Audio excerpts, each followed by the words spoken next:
ಪರಮೇಶ್ವರನ ಪೂಜೆಗೆ ಸ್ವತಃ ನಾವೇ ನಮ್ಮ ಕೈಯಾರ ಉದ್ಯಾನದಿಂದ ಹೂಗಳನ್ನು ಸಂಗ್ರಹಿಸಿಕೊಳ್ಳೋಣವೆಂದು ಸಹೋದರಿ ಸೀತೆ ಹೇಳಿದಳು. ಹೇಳಿದೆಯಾ? ನಮ್ಮ ಸೀತೆಯು ಪರಮೇಶ್ವರನ ಪೂಜೆಯನ್ನು ಕಾಯ ವಾಚ ಮನಸ ತ್ರಿಕರಣ ಪೂರ್ವಕವಾಗಿ ನೆರವೇರಿಸಲು ಸ್ವತಃ ಉದ್ಯಾನವನದಿಂದ ಹೂಗಳನ್ನು ಕಿತ್ತು ತರಲು ಸಂಕಲ್ಪಿಸಿದ್ದಾಳೆ. ನಿಜ ಪ್ರಭು, ನಮ್ಮ ಸೀತೆ ಮೊದಲಿನಿಂದಲೂ ಹಾಗೇ ಅಲ್ಲವೇ? ಗುರು ಹಿರಿಯರು ದೈವ ಕಾರ್ಯವೆಂದರೆ ರಾಜಪುತ್ರಿಯಾಗಿರದೆ ಸೇವಕಿಯಾಗಿ ಬಿಡುತ್ತಾಳೆ. ಊರ್ಮಿಳೆ, ಸೀತೆ ಎಲ್ಲಿರುವಳು?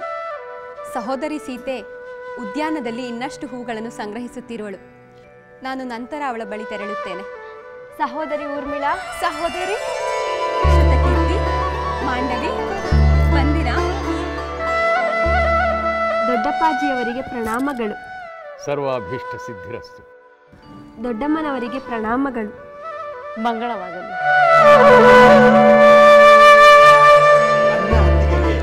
ಪ್ರಣಾಮಗಳು. ಸಹೋದರ ಕುಶಧ್ವಜ,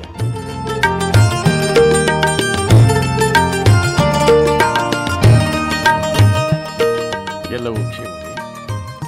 ಆ ಪರಮೇಶ್ವರನ ಅನುಗ್ರಹ, ತಮ್ಮ ದಿವ್ಯ ಪರಾಕ್ರಮದಿಂದ ಯಾವುದೇ ಶತ್ರು ಭೀತಿ ಇಲ್ಲ.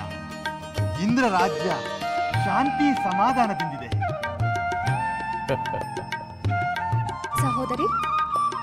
ಸಹೋದರಿ ಸೀತಾ ಎಲ್ಲೇ ಇದ್ದಾಳೆ? ಸೀತೆಯನ್ನು ಕಾಣುವ ಆಸೆಯಾಗಿದೆ.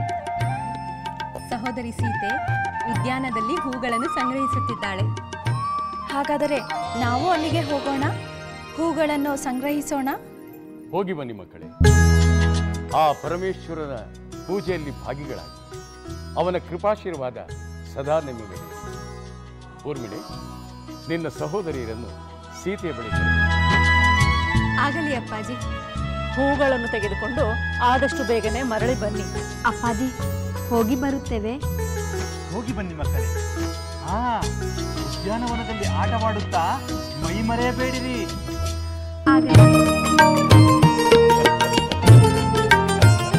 ಕುಶಧ್ವಜ, ಸೀತೆ ಇರುವಲ್ಲಿ ನೀನು ನಿನ್ನ ಮಕ್ಕಳ ಬಗ್ಗೆ ಚಿಂತಿಸಬೇಕಾದ ಅಗತ್ಯ. ಸೀತೆಗೆ ವಯೋಸಹಜವಾದ ವಿನೋದ ಮಾತ್ರವಲ್ಲ, ವಯಸ್ಸಿಗೆ ಮೀರಿದ ಪ್ರಬುದ್ಧ ಜವಾಬ್ದಾರಿಯೂ ಇದೆ.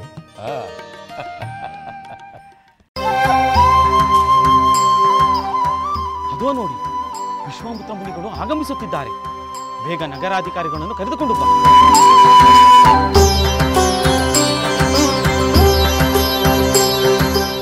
ರಾಮ, ಲಕ್ಷ್ಮಣ, ನಾವು ಮಿಥಿಲಾ ನಗರವನ್ನು ಪ್ರವೇಶಿಸುತ್ತಿದ್ದೇವೆ. ಈ ನಗರ ಪ್ರವೇಶವು ನಿಮ್ಮ ಜೀವನದಲ್ಲಿನ ಆನಂದಕ್ಕೆ ಕಾರಣವಾಗಲಿ ಎಂದು ಹಾರೈಸಿ. ನಾವು ಧನ್ಯರು ಗುರುಗಳೇ.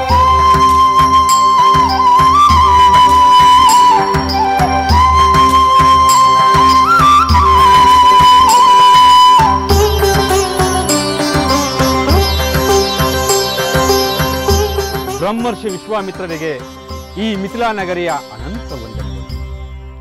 ಶುಭವಾಗಲಿ. ಮಹಾಮಹಿಮ, ತಮ್ಮ ಅನಿರೀಕ್ಷಿತ ಆಗಮನದಿಂದ ನಮ್ಮೆಲ್ಲರಿಗೂ ಸಂತೋಷವಾಗಿದೆ. ತಮಗೆ ಮೊದಲ ಸ್ವಾಗತ. ಹಾಗೆಯೇ ತಮ್ಮೊಂದಿಗೆ ಆಗಮಿಸಿ ರಾಜಕುಮಾರರಂತೆ ಕಂಗೊಳಿಸುತ್ತಿರುವ ಇವರಿಗೂ ಸ್ವಾಗತ ಕೋರುತ್ತೇನೆ.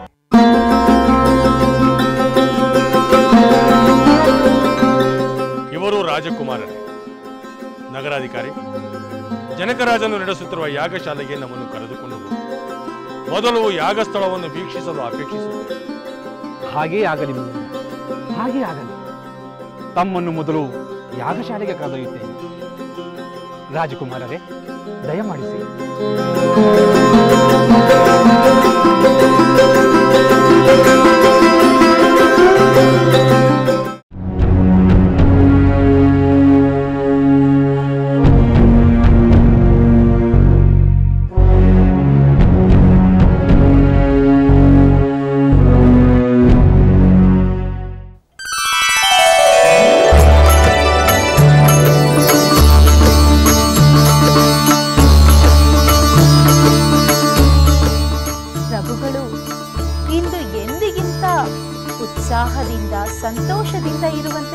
ಕಾಣಿಸ್ತಿದೆ. ನಿನ್ನಂತಹ ರೂಪರಾಶಿ ಸಾಮೀಪ್ಯದಲ್ಲಿರುವಾಗ ನನಗೆ ಆನಂದವಲ್ಲದೆ ಬೇರೇನಾಗುವುದಕ್ಕೆ ಸಾಧ್ಯ? ನನಗೆ ನಿನ್ನ ಸಹವಾಸವನ್ನು ಬಿಟ್ಟರೆ ಬೇರೇನಾದರೂ ಅಪೇಕ್ಷೆ ಪಡಲು ಸಾಧ್ಯವೇ? ನನ್ನ ಮನಸ್ಸಿನ ಆಸೆಗಳನ್ನು ಅರಿತು ನನಗೆ ಸಹಕರಿಸುತ್ತಿರುವ ಸೌಂದರ್ಯದ ಗಣಿ ಪ್ರಭು, ಈ ಹೊಗಳಿಕೆ ಆನಂದ ಎಲ್ಲ ಹಳೆಯದು. ಇಂದು ಬೇರಾವುದೋ ವಿಚಾರಕ್ಕೆ ನೀವು ಹೊಸ ಸಂತೋಷದಿಂದ ಇರುವ ಹಾಗೆ ನನಗೆ ಭಾಸವಾಗುತ್ತಿದೆ. ದಯಮಾಡಿ ಅದೇನೆಂದು ನನಗೂ ಹೇಳುವಿರಾ? ಕೈಕಿ, ನೀನು ಅತ್ಯಂತ ಸೂಕ್ಷ್ಮಕ್ರಾಗಿ. ನನ್ನ ಮನಸ್ಸಿನಲ್ಲಾಗುವ ಭಾವನೆಗಳಲ್ಲಿ ಸ್ವಲ್ಪ ಬದಲಾವಣೆಯಾದರೂ ಅದನ್ನು ಬೇಗ ಕಂಡುಹಿಡಿದು ಬಿಡುತ್ತೀನಿ. ನೀನು ಹೇಳಿದ ಮಾತು. ಇಂದು ಒಂದು ವಿಚಾರವನ್ನು ಕೇಳಿ ನನ್ನ ಮನಸ್ಸಿಗೆ ವಿಶೇಷವಾದ ಸಂತೋಷವಾಗಿದೆ. ಆ ವಿಚಾರವೇನೆಂದು ನನಗೂ ಹೇಳಿದರೆ ನಾನು ಸಂತೋಷ ಪಡುತ್ತೇನೆ. ಅಗತ್ಯವಾದ ಇದು ಅಯೋಧ್ಯ ನಗರಿಯೇ ಸಂತೋಷ ಪಡುವಂತಹ ವಿಚಾರ. ರಾಮಚಂದ್ರ ಸುಬಾಹು ಮಾರೀಚ ರಾಕ್ಷಸರನ್ನು ದಮನ ಮಾಡಿದ ವಿಷಯ ಈಗಾಗಲೇ ನಿನಗೆ ತಿಳಿದಿದೆ. ವಿಶ್ವಾಮಿತ್ರರು ಯಜ್ಞ ಸಂಪೂರ್ಣವಾದ ನಂತರ ರಾಮ ಲಕ್ಷ್ಮಣರನ್ನು ಮಿಥಿಲೆಗೆ ಕರೆದೊಯ್ದಿದ್ದಾರೆ. ಅಲ್ಲಿ ಜನಕ ಮಹಾರಾಜರು ಶಿವಧನುಸ್ಸನ್ನು ಪಣವಾಗಿಟ್ಟು ತಮ್ಮ ಪುತ್ರಿ ಸೀತಾದೇವಿಯ ಸ್ವಯಂವರವನ್ನು ನಡೆಸುತ್ತಿದ್ದಾರೆ. ಪ್ರಭು, ವಿಶ್ವಾಮಿತ್ರರು ರಾಮಚಂದ್ರನನ್ನು ಸ್ವಯಂವರದಲ್ಲಿ ಪಾಲ್ಗೊಳ್ಳಲೆಂದೇ ಕರೆದೊಯ್ದರೆ ಅವರ ಮನಸ್ಸಿನ ಇಂಗಿತ ಏನೆಂದು ನಾನು ಅರಿಯಬೇಕು. ಆದರೆ ವೀರಾದಿ ವೀರರೇ ಎತ್ತಲು ಅಸಮರ್ಥರಾದ ಆ ಶಿವಧನುಸ್ಸಿನ ದರ್ಶನವಂತೂ ರಾಮ ಲಕ್ಷ್ಮಣರು ಮಾಡುತ್ತಾರೆ ಎಂದರೆ ಅದು ಸಂತಸದ ವಿಷಯವಲ್ಲವೇ? ಮಹಾಪ್ರಭು, ಆ ಶಿವಧನಸ್ಸಿನ ದರ್ಶನವಷ್ಟೇ ಸಾಲು. ರಾಮಚಂದ್ರ ಆ ಮಹಾಧನಸ್ಸನ್ನು ಎತ್ತಿ ಸ್ವಯಂವರವನ್ನು ಗೆದ್ದು ಕೀರ್ತಿಶಾಲಿಯಾಗಬೇಕು. ಅದು ಹೆಮ್ಮೆಯನ್ನುಂಟು ಮಾಡುವ ವಿಷಯ. ಪ್ರಪಂಚದಲ್ಲಿ ಬೇರಾರಿಂದಲೂ ಸಾಧ್ಯವಾಗದ ಸಾಹಸ ಕಾರ್ಯ ನನ್ನ ರಾಮನಿಂದ ಆಗಬೇಕು. ಅಯೋಧ್ಯೆಯಲ್ಲಿ ಹಿಂದೆಂದೂ ಕಾಣದ ಹರುಷದ ಹೊಳೆ ಹರಿಯಬೇಕು. ನಿನ್ನ ಮಾತನ್ನು ಕೇಳುತ್ತಿದ್ದರೆ ನಿನ್ನ ಹಾರೈಕೆ ಆದಷ್ಟು ಬೇಗ ಈಡೇರಲಿ ಎಂದು ನನ್ನ ಮನಸ್ಸು ಕೂಡ ಹಾಗೆ ರಾಮನ ಯಶಸ್ಸಿಗಾಗಿ ಹಿಂದೆ ಈಗಲೇ ಅಯೋಧ್ಯ ನಗರಿಯಲ್ಲಿ ಪೂಜಾ ವಿಧಿಗಳು ನಡೆಯಲಿ ಎಂದು ಆಜ್ಞಾಪಿಸುತ್ತೇನೆ. ನಿನ್ನ ಮಾತನ್ನು ಕೇಳಿ ನನ್ನ ಮನಸ್ಸಲ್ಲಿದ್ದ ಸಂತೋಷ ಇಮ್ಮಡಿಯಾಯಿತು. ದೇವಿ, ನಾನೇ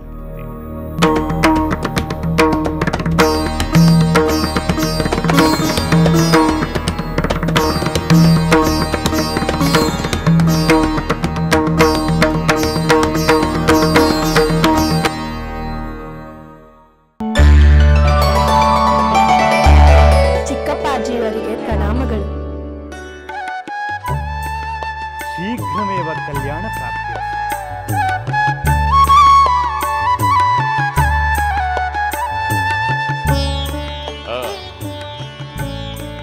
ಉತ್ತಮವಾದ ಆಶೀರ್ವಾದವನ್ನೇ ಮಾಡಿರುವೆ ಸಹೋದರ. ಸಕಲ ಸದ್ಗುಣ ಸಂಪನ್ನಳಾಗಿ ಕೆಂದಾವರೆಯಂತೆ ಅರಳುತ್ತಿರುವ ನಮ್ಮ ಹಿರಿಯ ಪುತ್ರಿಯಾದ ಸೀತೆಗೆ ಅನುರೂಪನಾದ ವರನನ್ನು ಹುಡುಕಿ ವಿವಾಹವನ್ನು ಏರ್ಪಡಿಸುವ ಕಾಲ ಬಂದಿದೆ ಎಂದು ನೀನು ನಿನ್ನ ಆಶೀರ್ವಾದದ ಮೂಲಕ ಎಚ್ಚರಿಸುವುದು ಮಾತ್ರವಲ್ಲ ಪ್ರಭು, ತಾವು ತಮ್ಮ ಹೆಣ್ಣು ಮಕ್ಕಳ ಕನ್ಯಾದಾನವನ್ನು ಮಾಡಿದರೆ ನಾವು ನಮ್ಮ ಹೆಣ್ಣು ಮಕ್ಕಳ ಕನ್ಯಾದಾನವನ್ನು ಮಾಡಿ ಕೃತಾರ್ಥರಾಗುತ್ತೇವೆ ಎಂದು ನಮ್ಮ ಮೈದುನರು ನಮಗೆ ಸೂಚಿಸುತ್ತಿದ್ದಾರೆ. ಅತ್ತಿಗೆಯವರೇ, ಈಗ ನಮಗೆ ಅದಕ್ಕಿಂತ ಬೇರೆ ಭಾಗ್ಯವೇನಿದೆ? ಭಗವಂತನ ದಯೆಯಿಂದ ಸಕಲ ಸೌಭಾಗ್ಯಗಳು ನಮ್ಮದಾಗಿವೆ. ರಾಜ್ಯದೆಲ್ಲೆಡೆ ಶಾಂತಿ ಸಮಾಧಾನ ನೆಲೆಸಿದೆ. ಈ ಹೆಣ್ಣು ಮಕ್ಕಳೆಲ್ಲರೂ ಶುಕ್ಲ ಪಕ್ಷದ ಚಂದ್ರನಂತೆ ದಿನದಿಂದ ದಿನಕ್ಕೆ ಮನೋಹರವಾಗಿ ಬೆಳೆಯುತ್ತಿದ್ದಾರೆ. ಇವರಲ್ಲಿ ಯಾರ್ಯಾರು ಎಲ್ಲೆಲ್ಲಿ ಯಾವ ಮಹಾವಂಶವನ್ನು ಸೇರಿ ಬೆಳಗುತ್ತಾರೋ ಇವರನ್ನು ವರಿಸುವ ಪುಣ್ಯವಂತನ ಶೋಧ ನಮ್ಮಿಂದ ಆಗಬೇಕಲ್ಲವೇ? ನಿಜ ನಿನ್ನ ಮಾತು. ಈ ಕನ್ಯಾಮಣಿಗಳಿಗೆ ಸೂಕ್ತನಾದ ವರನನ್ನು ಹುಡುಕುವುದೆಂದರೆ ನಾವು ಕಡಲಾಳಕ್ಕೆ ಇಳಿದು ಅಮೂಲ್ಯವಾದ ಮುತ್ತನ್ನು ಪತ್ತೆ ಮಾಡಿದಂತೆ ಪತ್ತೆ ಮಾಡಬೇಕು. ಅಲ್ಲವೇ ಪುತ್ರಿಯರೇ?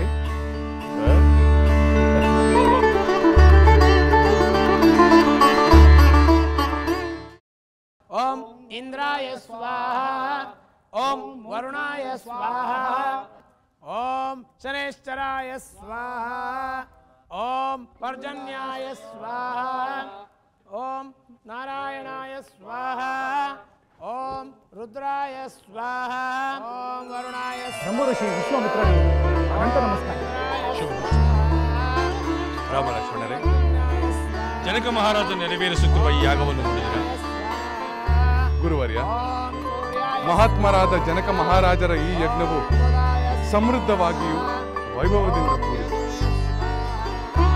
ವೇದ ಅಧ್ಯಯನ ಪಾರಾಯಣರು, ಋತ್ವಿಕಗಳು, ಯಜ್ಞಕ್ಕೆ ಬೇಕಾದ ಸಾಮಗ್ರಿಗಳೆಲ್ಲವೂ ನಗರಾಧಿಕಾರಿ, ನೀರಿನ ವ್ಯವಸ್ಥೆ ಇರುವ ಶುದ್ಧ ಬಿಡಾರದಲ್ಲಿ ನಾವು ತಂಗಲು ಇಚ್ಛಿಸುತ್ತೇವೆ. ಅಗತ್ಯವಾಗಿ ತಮ್ಮನ್ನು ಅಂತಹ ಬಿಡಾರಕ್ಕೆ ಕರೆದೊಯ್ಯುತ್ತೇವೆ. ಹಾಗೆಯೇ ಮಹಾಪ್ರಭುಗಳಿಗೆ ತಮ್ಮ ಆಗಮದ ವಿಚಾರವನ್ನು ತಿಳಿಸಲು ಅಪ್ಪಣೆ ಬಿಡುತ್ತೇವೆ.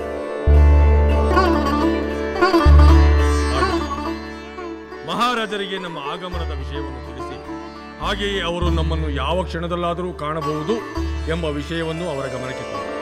ಆಗಲಿ ಮಹರ್ಷಿ. ನಾವಿನ್ನು ಬಿಡಾರಕ್ಕೆ ಆಗಲಿ ಮಹರ್ಷಿ.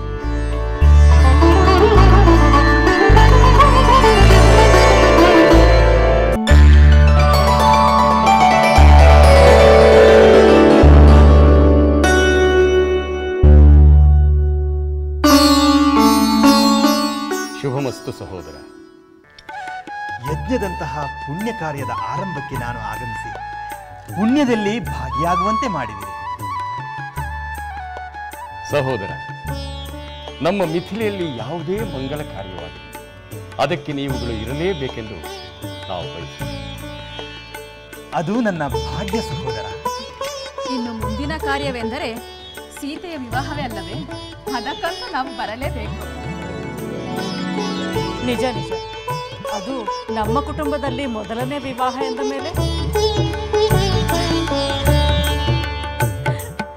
ಅಲ್ಲಿ ನೋಡು, ನಿನ್ನ ಮಕ್ಕಳು ಸೀತೆ ಊರ್ಮಿಳೆಯರನ್ನು ಬಿಟ್ಟು ಬರುವುದೇ ಇಲ್ಲವೇನೋ ಎನಿಸುತ್ತಿದೆ. ಮಾಂಡವಿ, ಶ್ರುತಿಕೀರ್ತಿ, ನಾವು ಹೊರಡುತ್ತಿದ್ದೇವೆ. ನೀವು ಬರುವುದಿಲ್ಲವೇ? ಕುಶಧ್ವಜ, ನಿಮ್ಮ ಪುತ್ರಿಯರಿಗೆ ಇಲ್ಲಿಂದ ಹೊರಡಲು ಮನಸ್ಸಾಗುತ್ತಿಲ್ಲ ಎಂದೆನಿಸುತ್ತದೆ. ನಮ್ಮ ಪುತ್ರಿಯರಿಗೆ ಅವರನ್ನು ಇಲ್ಲಿಂದ ಕಳುಹಿಸಿಕೊಡಲು ಮನಸ್ಸಾಗುತ್ತಿಲ್ಲ ಎಂದೆನಿಸುತ್ತದೆ. ಹೌದು ಅಗ್ರಜ, ಮಕ್ಕಳು ಬಹಳ ದಿನಗಳ ನಂತರ ಒಟ್ಟಿಗೆ ಸೇರಿದರಲ್ಲ, ಬಿಟ್ಟು ಹೋಗಲು ಮನಸ್ಸಿಲ್ಲ. ಹಾಗಾದರೆ ಅವರು ಇಲ್ಲಿಯೇ ಇರಲಿ ಬಿಡು. ನೀನು ಮತ್ತೊಮ್ಮೆ ಬಂದಾಗ ಕರೆದುಕೊಂಡು ಹೋಗುವೆಯಂತೆ. ಶ್ರುತಕೀರ್ತಿ, ಮಾಂಡವಿ ಇಬ್ಬರು ಇಲ್ಲಿಯೇ ಇರುವಿರಾ? ಊರ್ಮಿಳೆ, ಸೀತಾ ಇವರಿಬ್ಬರೂ ಇಲ್ಲಿಯೇ ಇರುತ್ತಾರೆ. ಸಂತೋಷವೇ? ಯಾವಾಗಲೂ ಇಲ್ಲೇ ಇದ್ದರೆ ಇನ್ನ ಹೆಚ್ಚಿನ ಸಂತೋಷ. ಹೋಗಿ ಮಕ್ಕಳೇ, ಸಂತೋಷದಿಂದ ಕಾಲ ಕಳೆಯಿರಿ. ಹೋಗಿ ಹೋಗಿ ಹೋಗಿ.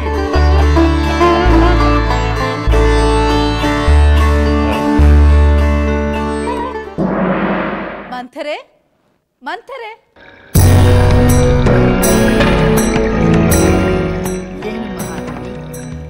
ಮಂಥರೆ, ಮಹಾರಾಜರು ಹಿರಿಯ ಸಹೋದರಿಯರ ಬಳಿ ಹಬ್ಬವನ್ನು ಆಚರಿಸಬೇಕೆಂದು ಹೇಳಿದರಲ್ಲ, ಅದರ ಕಾರಣವೇನೆಂದು ತಿಳಿಯಿತು. ಅದನ್ನು ಕೇಳಿದ ಮೇಲೆ ಅಯೋಧ್ಯೆಯಲ್ಲಿ ಹಿಂದೆಂದೂ ನಡೆಯದ ಉತ್ಸವವನ್ನ ಆಚರಿಸಬೇಕೆಂದು ನನಗೂ ಅನಿಸಿತು. ಕಾರಣವೇನೆಂದು ಹೇಳುವೆ, ಬಾ. ಬೇಡ ಮಹಾರಾಣಿ, ಆ ಕಾರಣ ಏನೆಂದು ಸಖಿ ಕಲಾವತಿಯಿಂದ ಕೇಳಿ ತಿಳಿದಿದ್ದೇನೆ. ಹೌದೇ? ಸರಿ, ಹಾಗಾದರೆ ಸಂತೋಷದ ವಿಚಾರವನ್ನ ನನಗಿಂತ ಮೊದಲು ನೀನೇ ಕೇಳಿ ತಿಳಿದಿರುವೆ. ಇದರಿಂದ ನನಗೆ ಸಂತೋಷವಾಗಲಿಲ್ಲ. ಏಕೆ ಮಂಥರೆ? ರಾಮ ಸ್ವಯಂವರ ಗೆಲ್ಲುವುದು ನಿನಗೆ ಸಂತೋಷ ತರುವುದಿಲ್ಲವೇ? ಮಹಾರಾಣಿ, ನಾನು ಯಾವಾಗಲೂ ನಿಮ್ಮ ಮಗ ಭರತನ ಒಳಿತು ಕೆಡುಕುಗಳ ಬಗ್ಗೆ ಯೋಚಿಸುತ್ತಿದ್ದೇನೆ. ರಾಮ ಸ್ವಯಂವರ ಗೆಲ್ಲುವುದಕ್ಕೂ ನನ್ನ ಮಗ ಭರತನ ಒಳಿತು ಕೆಡುಕಿಗೂ ಏನು ಸಂಬಂಧ? ಸಂಬಂಧ ಇದೆ ಮಹಾರಾಣಿ, ಸ್ವಯಂವರ ಗೆದ್ದರೆ ರಾಮನಿಗೆ ಮೊದಲು ವಿವಾಹವಾಗುತ್ತದೆ. ಹೀಗೆ ಎಲ್ಲ ಪಟ್ಟವು ರಾಮನಿಗೆ ಮೊದಲು ದಕ್ಕುತ್ತಾ ಹೋದರೆ ನಿಮ್ಮ ಮಗ ಭರತನು ಯಾವ ಪ್ರಾಮುಖ್ಯತೆಯನ್ನು ಪಡೆಯದೆ ಹಿಂದುಳಿಯುತ್ತಾನೆ. ಹಾಗಾದರೆ ಭರತನಿಂದ ಸಿಂಹಾಸನವು ದೂರವಾದಂತಲ್ಲವೇ?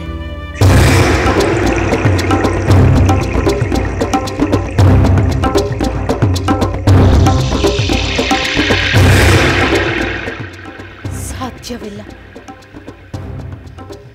ಸಿಂಹಾಸನ ನನ್ನ ಮಗ ಭರತನಿಗೆ ಲಭಿಸಬೇಕು. ನೀನು ಹೇಳಿದಂತೆ ಆಗುವುದು ಊಹಿಸಲು ಸಾಧ್ಯವಿಲ್ಲ. ಹಾಗಾದರೆ ಮಹಾರಾಣಿ, ನಿಮಗೆ ನಾನೊಂದು ಸಲಹೆ